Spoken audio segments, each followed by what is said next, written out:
Waalaikumsalam. Waalaikumsalam Mas Pedro. Kang Gareng ana apa le? Dong dalem Mas. Wes mundi pangestu kersane Gusti Kang Nyipta Jagat. Dene aku karo kowe sak kanca tinimbalan Sroweng Jumujuk ana Dukuh Keraswetan 1. Nggih. Desa Keraswetan Kecamatan Geneng, Kabupaten Ngawi. Iki awit saka nuwuni dawuh panjenenganing Bapak Gung Ariyanto Esos MSI lan Ibu Tutut nggone mala keramakake ya kuwi para Mas Fahrul kang wis anjatu krama ya kuwi Mbak Feni. Oh iya Tru, heeh.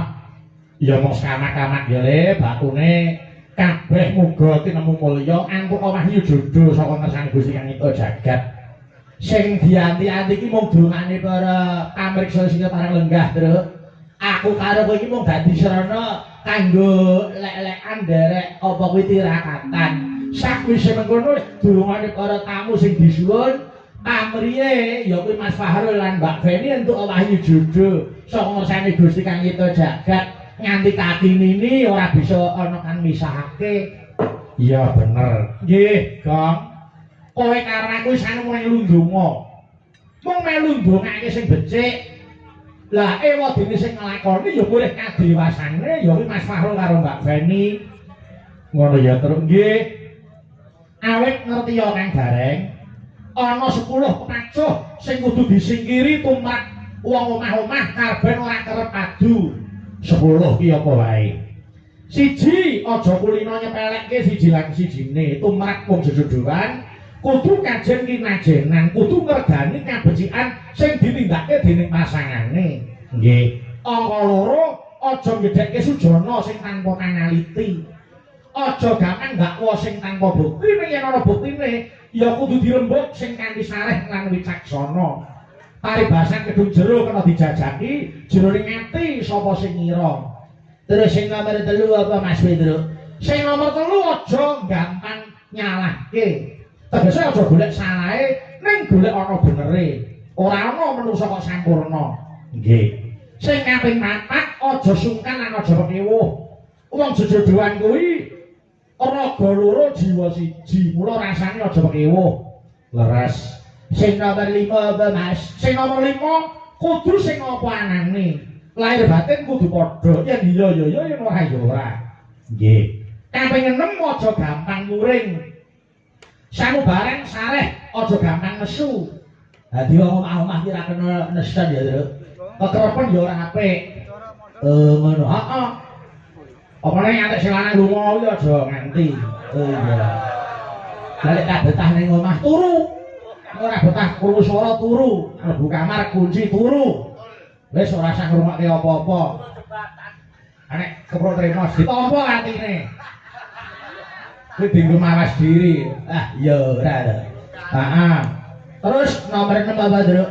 Kuwi mau aja gampang nguring. Nomor 7 ya kuwi aja lelangisan. Oh, heeh. Kabeh sing ngati kudu dilairani kanthi tulus, aja nganti malah nuwuhke masalah anyar.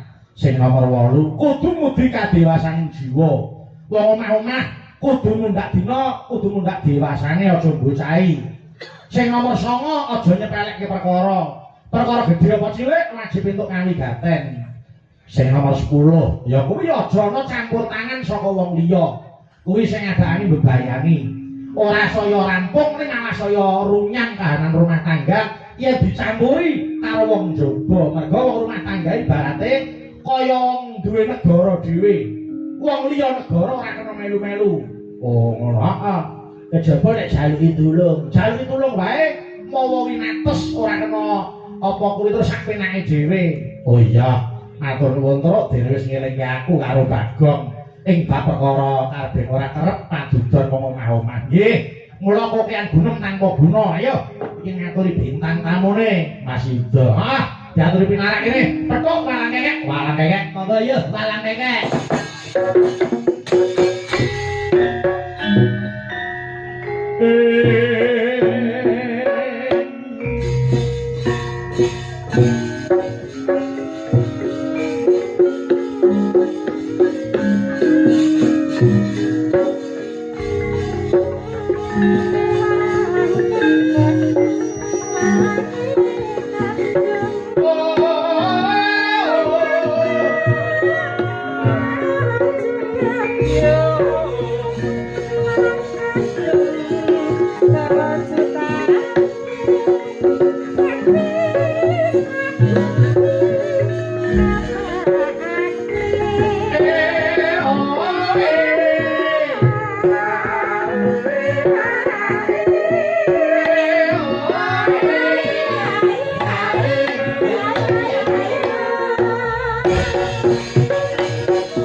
Niku saya kepenak dirungokke. Wah, kuno ning mirasa. Yang diajak ngobrol ke depan, yang tidak di belakang. Sopan-sopane wong ngoten niku. Kono-kono. Sumingkir saka papan kene ayo Mandura. Walang kekek wiwit kula niku ngendangi bajah Waljinah. Nggih. Kita ratune walang kekek kira-kira aku kelas siji SD ya.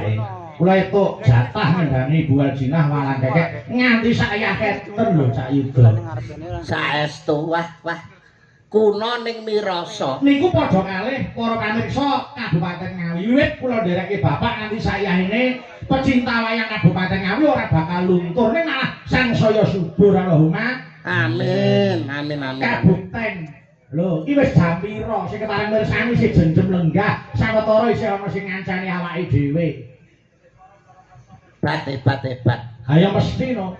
Sing jenenge wingi, Ngawi nganti Banyuwangi. Niku nek nggon daerah tresnani wayang, wis ora ana tandinge.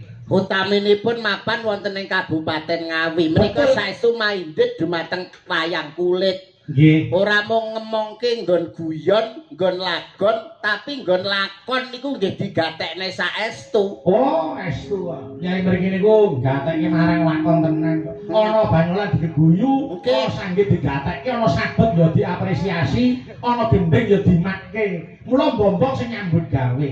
Muga-muga para pamirsa sing bengi iki dadi penonton, taun ngarep dadi penanggap. Allahumma Amin. Amin pun.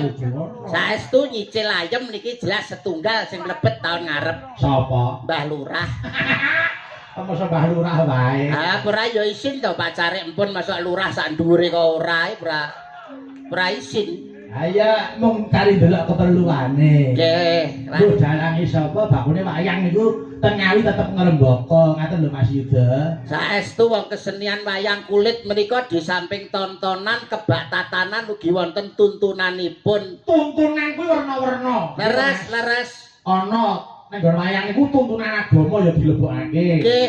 Tuntunan kemasyarakatan ya dilebokke. Nggih. Lho, guyon tari kena kuwi ya sok kanggo tuntunan. Oke, ada pesan moralnya. Nek tembung indahe ada wawasan edukasi, sarana informasi dan komunikasi. Yo, mbak araku sik. Siap. Dina Senin Mas Yuda. Aku neng Sragen. Mlaku Karo tuku duren. ana wong wedak. Kok lungguh ijen. Terus Bareng tak cedhaki sirahku dituthuk gandeng. Pengen mesti pengen. Pengen. Lah dijak apa ora? lah kono arep melu to. Melu apa ora? Nah aku no siap ae karek kono piye.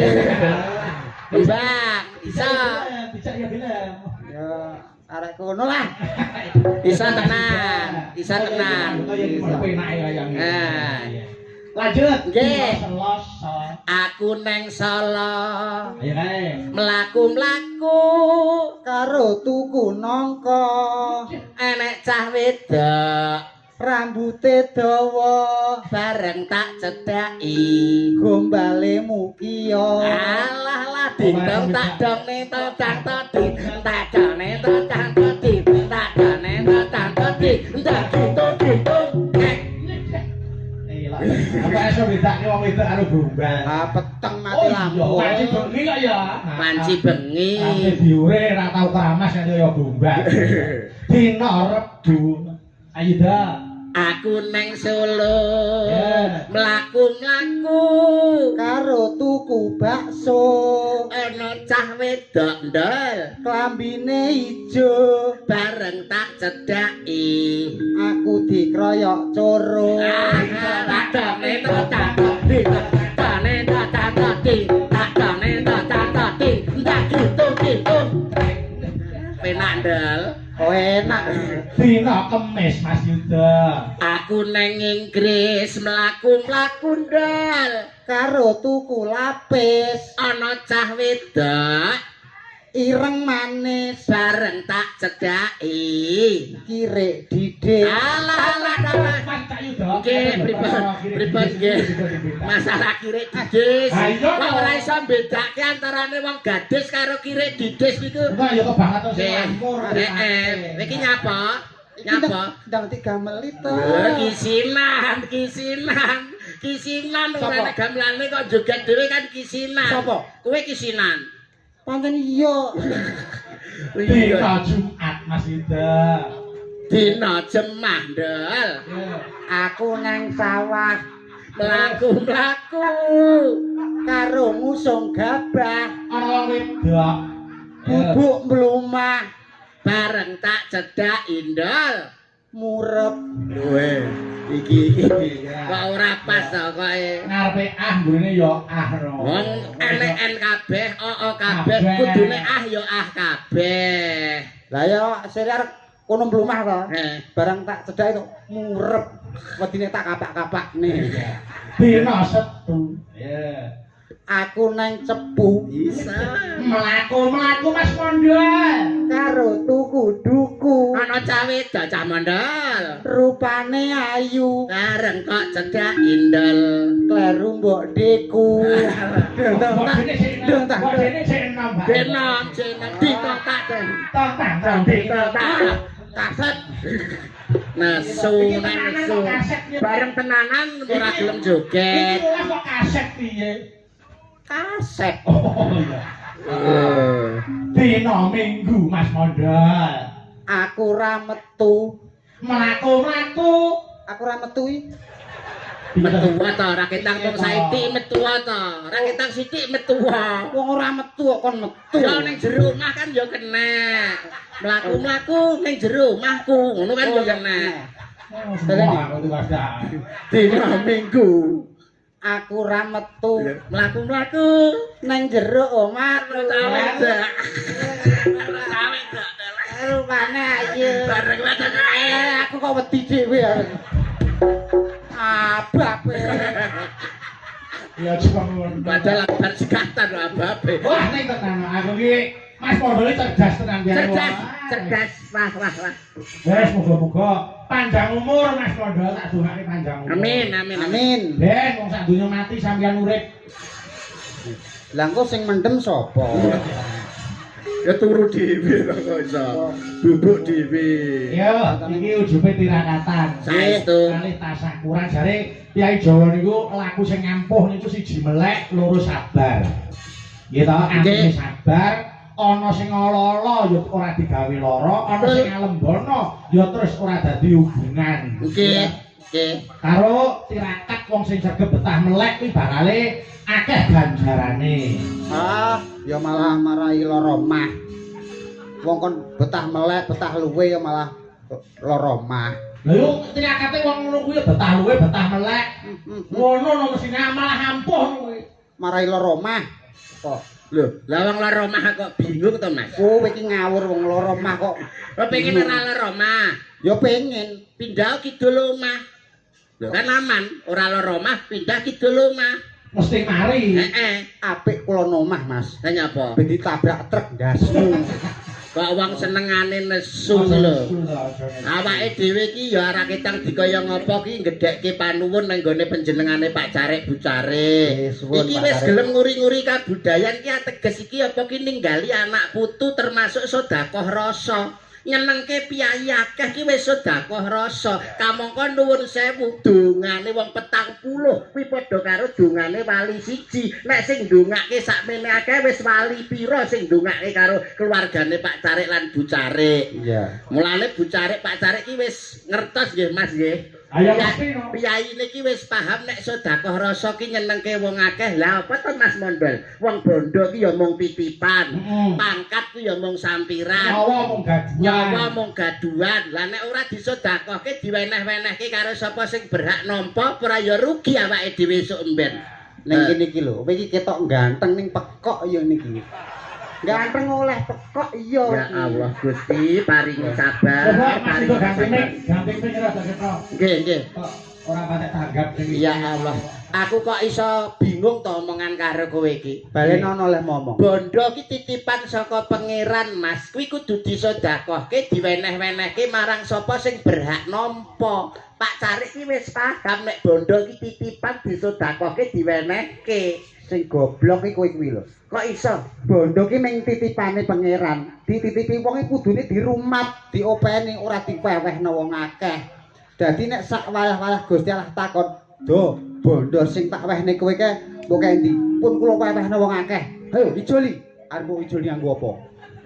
Titipan kok. Ora paham to kowe? Wis ngene misale. Kowe titip sepeda motor bakal nggo jipuk ora? Aku titip sepeda motor nang penitipan. Ya. Ya mesti bakal tak jupuk wong aku titip. Nitip helm bakal mbok Mesti jipuk ora? tak jupuk nek wong aku titip. Padha karo kuwi. Bondo ki dititipne kowe iki kon ngopeni ora diparehno wong akeh. Engko sak wayah-wayah Gusti Allah jipuk kuwi barang ijik enek. Karek ngewehno. Gusti nyuwun ngapura wong Gusti Allah padane karo maratuwamu iki lho. Iki pangeran Gusti Allah sing gelar jagat ki maha welas maha asih tanpa pilih kasih tur meneh Gusti Allah ki maha rahman maha rahim Gusti Allah mono ora sare ngono lho. Nah, iki lho. nek Gusti Allah sari sing wani gugah sapa? Ya ta. Wis bleset wis ngene lho ampreh awakmu jelas ampreh awakmu genah. Kowe iki jane paham wong sedekah apa ora? Wis ana aturane to, minimal 2,5%. Cocok. Kuwi bisa dakohke. Paham wong sedekah. Paham. Lah sing gelem sedekah kuwi oleh rahmat titik wis. Ngono ben kowe paham. Wong kok ora ngerti-ngerti sing gelem sedekah entuk rahmat. Lah, wis sedekah apa ora? Ora. Lah sing Sedekah sapa? Bojoku. berarti sing oleh rahmat bojomu. Amin ya Allah. Lah, berarti wong loro iki nyedakne aku pegatan karo bojoku. Lah kok iso ki lho? Lah arep kok ono rahmat? Aduh. Ya Allah. Anu pentil rek. Aku tak omong. Ora perkara. Oh ya Allah. Sing kulino sedekah sapa? Bojoku lho. Nah, tegese ngene lho, ora kok romak-romak wong wis entuk wahyu. Lah. Entuk wahyu. Lah, malah dikeroyok loro. Rahmat karo wahyu. Oleh nugraha. Ya malah telu. Widodo. Ya malah papat. Slamet. Limo geleput bojoku Mas. Bojo dikeroyok 5. Bacokan bojomu ngono lho iki kok iso. Tegese rahmat iki paham rahmat ora? Lho paham. Rahmat sapa? Rahmat bakul mie ayam. Aduh. Dudu kuwi. Rahmat ki welas asih pangeran sing diturunke ning gone para umat para titah kuwi jenenge rahmat dul. Panggit rahmat bakul mie ayam. Wong nek Ora contoh kaya panjenengane sing kagungan kersa Pak Gunaryanto iki. nggih Pak Cari. Pak Cari. Wong iki nek kulino sedekah uripe saya bakal.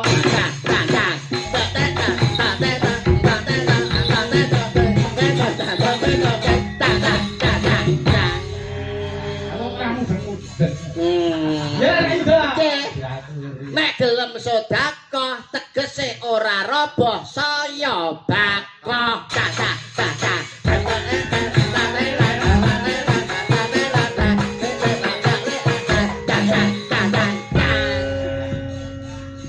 Nek wis wong gelem sedekah uripe sansaya bakal. Amin. Kuwi sing kate digoleki. Nggih.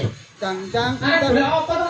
Nggih, golek apa? dang Apa-apa sarwa turah. Lah, Pak Cari karo Bu Cari niku. nggih. dang Nek ora napa menika putra-putrane ora disengkuyung panjenengane arep piye kepaneh? dange urung. Lho karepmu piye to? Ya ban wis bakoh ngono terus dang.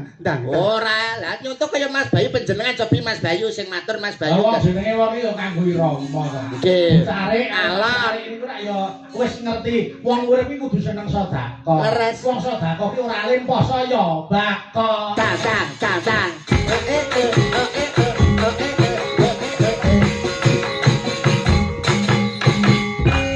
Pancen leres dawuh panjenengan Mas Bayu, wong sedekah menika marai becik, marai apik, awit ana tetembungan becik ketitik ala ketara. Cang.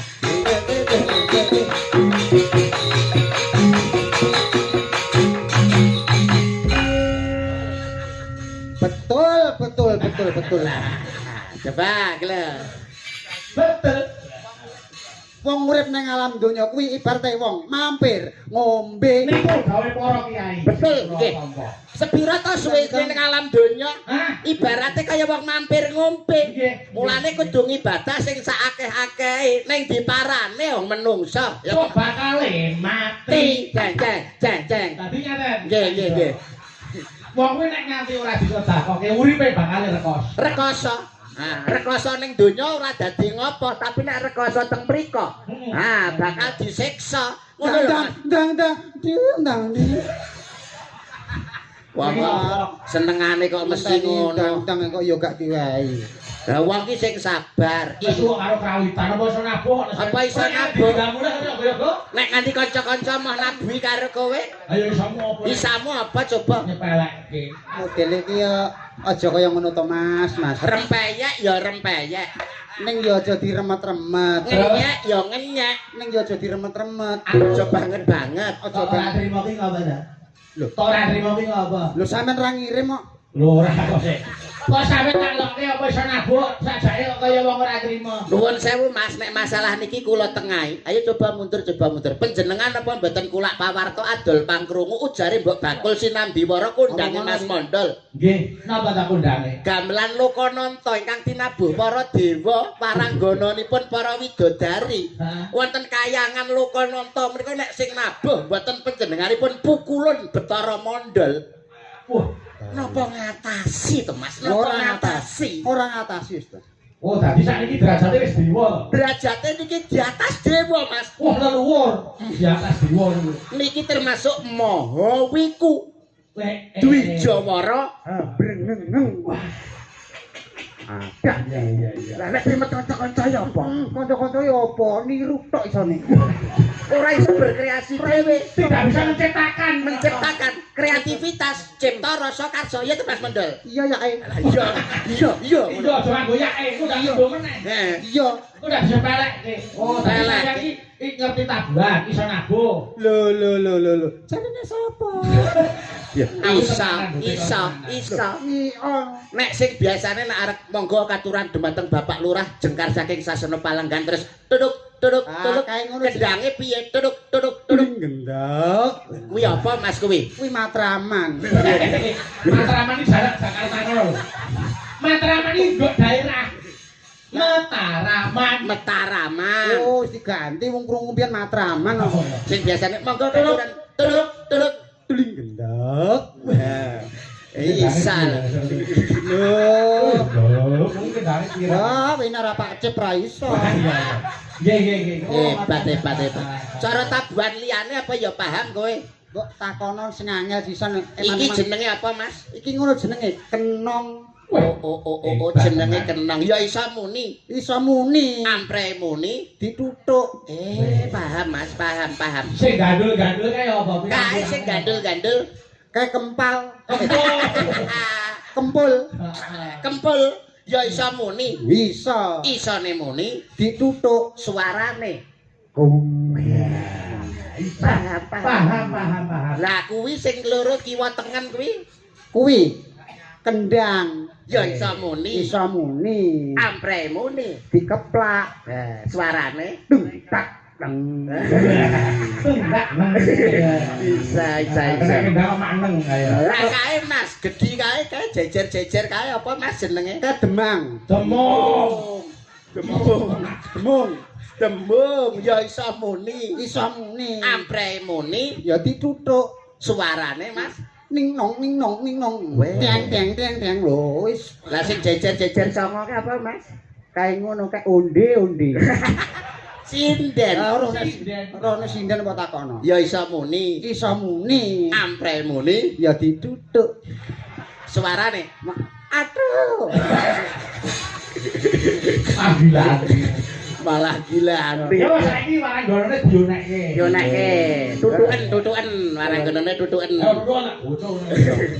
Disepati aku sing duduk kowe sing ngendang ya. Dadi kanane kanca-kanca Ayo gendang. coba kendhange saiki nganggo tutuke Mas Mondol. Alah kok tutuk to Mas Dang congor napa. Kok halus Kaya api cocot to. Ya ora. Sing nyentong Mas Dudok, sing ngendang Mas Mondol. Nyuwun tulung kanca-kanca kalih dibantu. Kanca-kanca pendemung penyaron dibantu nggih, tolong dibantu ya. Tolong dibantu ya. Ya, prak. Jadi apa ayo? Kayak kaya Pak Tarman. Tarno. Tarpan. Ayo, Wis siap ya Mas Mondol, wis siap. Ayo. Tuduk. Gendek. Gong. Piye to? Mangun pul. Kempul ngun. Piye? Wis tulis gendak, piye? Gong. Oh ya. Abanono. Nggih, tuling ngendak. Gong. Ya, Iki wis ari cari okan. siap ya Mas Mondol. Ayo. Tuduk. Tuling gendak. Gong.